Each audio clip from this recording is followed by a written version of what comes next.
조지아 현대 LG 배터리 공장에서 475명이 구금됐습니다. 그중 한국인이 300명 이상이고요. 미 국토안보부 역사상 단일 현장 최대 규모 단속이었는데요. 한국 정부는 전세기를 띄워 애틀란타로 보낸다고 하는데 다만 현장 공사는 전부 멈춘 상태입니다. 이거는 현장 안전 이슈가 아니라 통상, 이민, 산업 정책이 한 줄로 엮여서 터진 사건이라고 봐야 되겠죠.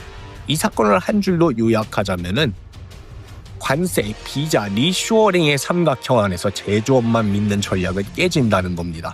이제 한국 전용 숙련자 비자를 따내고 동시에 디지털과 암호화폐 산업으로 포트폴리오를 넓혀야 하겠죠.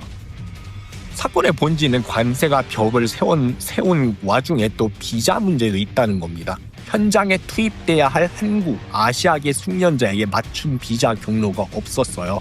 그래서 다수의 하청 협력사가 기원, 이스타 등으로 편법적 인력 투입을 반복했고 이번에 미국은 정면 충돌을 택했습니다.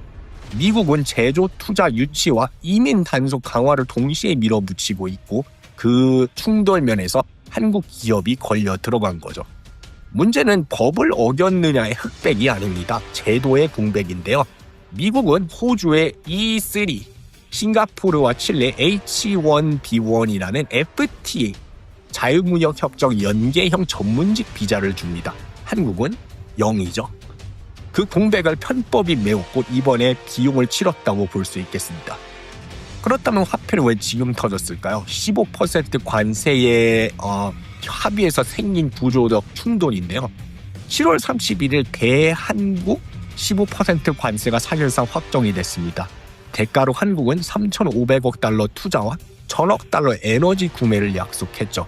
미국 조선산업 재건 패키지까지 묶여 있습니다. 관세는 낮췄지만 규칙은 결국 바뀌었죠. 관세는 물건에 묻습니다. 인력, 비자, 조달, 원산지 규정은 관세만큼 강력한 비관세 장벽이죠. 공장을 짓고도 사람을 못 넣으면 공장이 멈출 수밖에 없겠죠. 이번 단속은 메시지를 과하게 하지만 명료하게 미국 측에서 전달한 거라고 볼 수 있겠습니다. 그래서 제조업과 금융의 낡은 이분법을 버리고 산업 플러스 금융 플러스 코드로 재조립을 해야 되는 시대가 왔다고 볼 수 있겠는데요.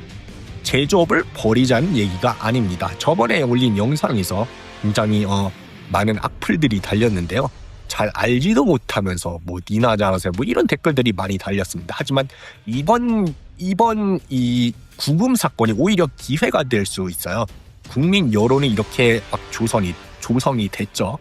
국민 여론이 다 차라리 돌아와라, 투자하지 말라고. 이제 국민 여론도 그렇고 이제 댓글 다시는 분들도 제가 제조업만 믿고 갈 수 없다는 얘기를 할 때 그런 댓글을 더 이상 다실 수가 없겠죠.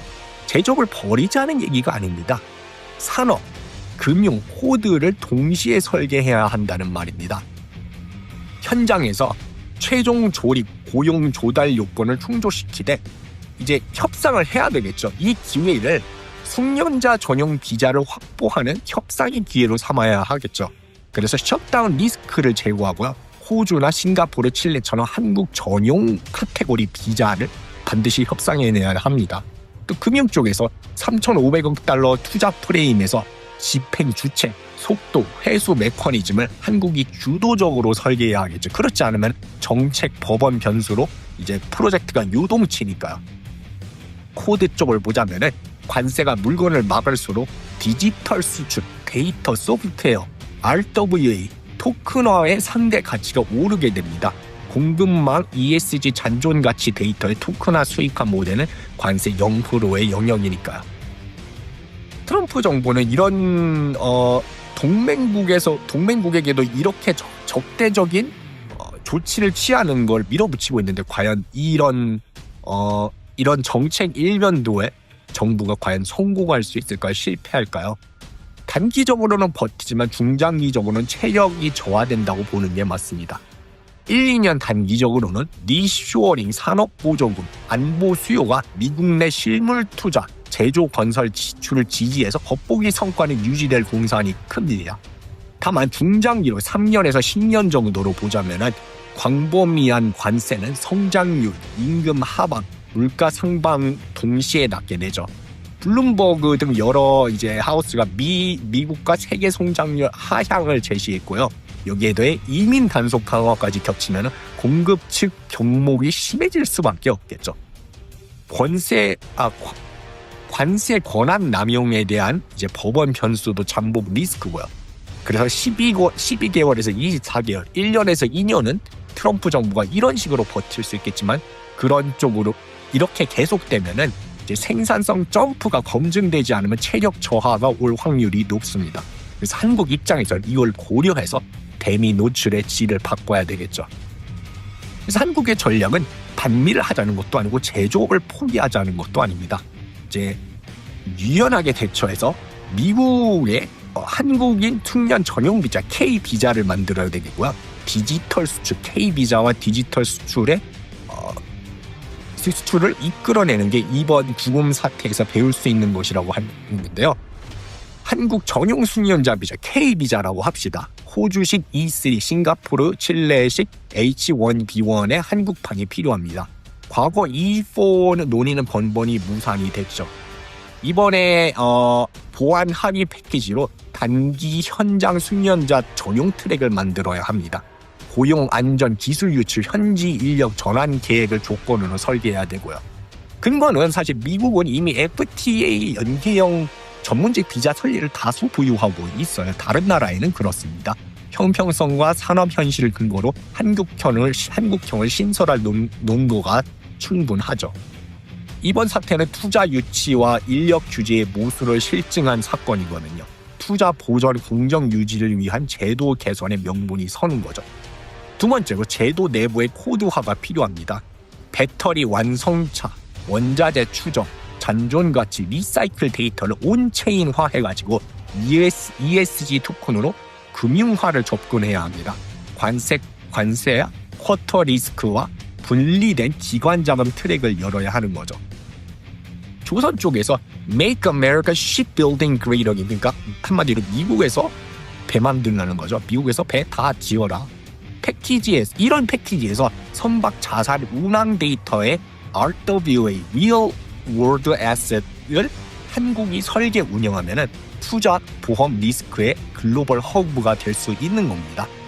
그래서 대체 성장의 엔진으로 암호화폐와 디지털 자산 수출을 노려야 하는데요. 이제 확장을 해야 되겠죠.